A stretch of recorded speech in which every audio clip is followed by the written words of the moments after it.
welcome to my YouTube channel. Perkenalkan, nama saya Yantika. Pada video kali ini saya akan menyampaikan pengalaman saya ketika saya mendaki Gunung Lawu via Candi Ceto. Pendakian ini saya lakukan sebelum situasi pandemi COVID-19 di Indonesia. Jadi masih dalam keadaan yang aman. Diiringi oleh kicauan burung dan semilir angin di sore hari, kami melangkahkan kaki dengan semangat berapi-api. Rute yang kami lewati dari pos pendakian menuju Candi Ketek, jalannya masih relatif landai. Jalur menuju pos 1 berupa jalan setapak dan sedikit menanjak di beberapa bagian. Suguhan pemandangan area perkebunan warga dan juga keindahan lereng Gunung Lawu kami nikmati ketika dari Candi Ketek menuju pos Baganti atau pos 1.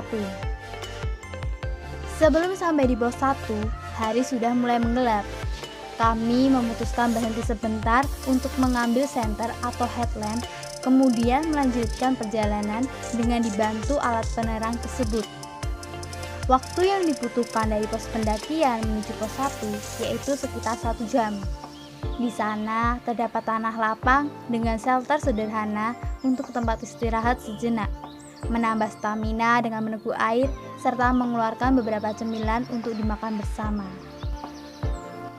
Jalur pendakian selepas dari pos 1 relatif sama, hanya saja vegetasi hutan semakin rapat. Terdapat pepohonan yang lebih besar dan ilalang yang semakin rimbun di jalur ini. Bisa dikatakan di pos 2 ini merupakan pintu hutan. Tetapi di sini terdapat mata air dengan debit air yang cukup banyak.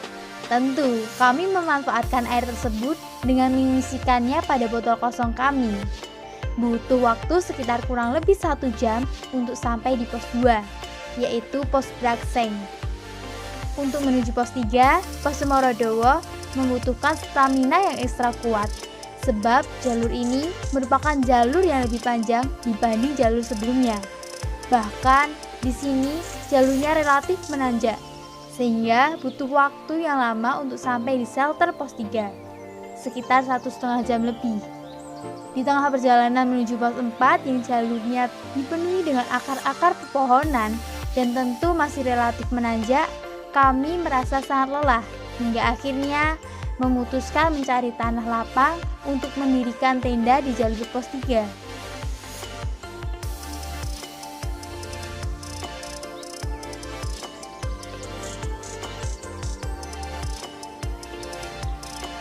Hembusan angin pagi yang dingin membuat kami membatalkan rencana untuk melanjutkan perjalanan menuju puncak pada pukul 5 pagi. Kami melanjutkan perjalanan sekitar pukul 6:30 pagi dengan perut yang kosong dan meninggalkan barang-barang di tenda. Kami menuju pos 4 yaitu pos Penggek dengan dikawal oleh burung gagak. Mitosnya, burung gagak penghuni Gunung Lawu tersebut sebagai penunjuk jalan bagi pendaki gunung. Panorama keindahan hutan terlihat elok ketika berada di ketinggian pos Penggek. Udara pagi yang dingin serta tiupan angin yang kencang mengiringi langkah kami menuju pos 5 dengan dominasi jalur menanjak serta terdapat jurang yang cukup dalam di sebelah kiri jalan. Perjuangan kami terbayarkan ketika berada di jalur landai berupa sabana. Daerah inilah yang dinamakan daerah bulat peperangan. Konon merupakan tempat perang pasukan kerajaan Majapahit melawan pasukan kerajaan Demak. Berjarak sekitar 451 meter, kami sampai di Kupak Menjangan dengan vegetasi pohon pinus dan sabana tidak jauh beda dengan bulat peperangan.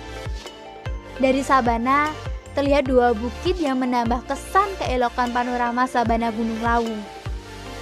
Sembari menikmati eloknya pemandangan sabana, kami mengabadikan momen dengan video dan foto berlatar keindahan langit biru yang berpadu api dengan hijaunya pohon pinus serta rerumputan yang menguning. Selain itu, berfoto dengan latar bunga edelweiss yang cantik menjadi suatu keharusan bagi saya.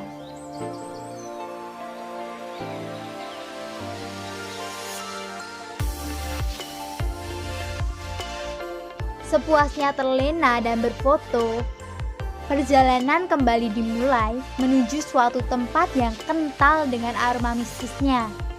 Sering disebut dengan pasar setan.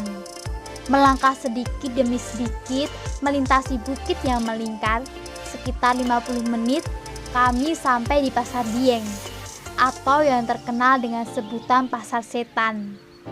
Konon, beberapa pendaki yang lewat jalur ini sering mendengar suara keramaian seperti saat berada di pasar. Di Pasar Dieng terdapat bebatuan yang tidak boleh dipindah karena menyimpan nilai sejarah.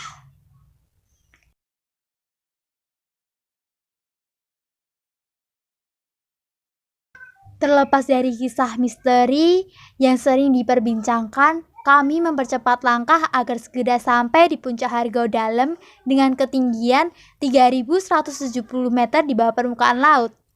Di sana terdapat warung makan tertinggi di dunia, yaitu warung makan Boiem. Perut keloncongan yang kami rasakan selama perjalanan akan segera kami isi dengan hidangan khas yang disajikan warung legendaris tersebut. Sembari melepas lelah, kami menikmati sepiring nasi pecel dengan telur ceplok dan segelas teh hangat.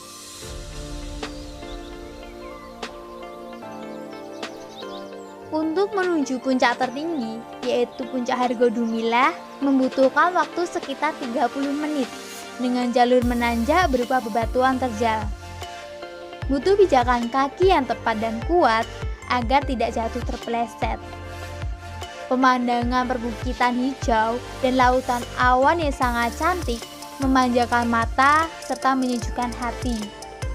Kekaguman luar biasa terpancar dari senyum dan sorotan mata para pendaki saat memandangi keindahan alam ciptaan Tuhan Yang Maha Esa.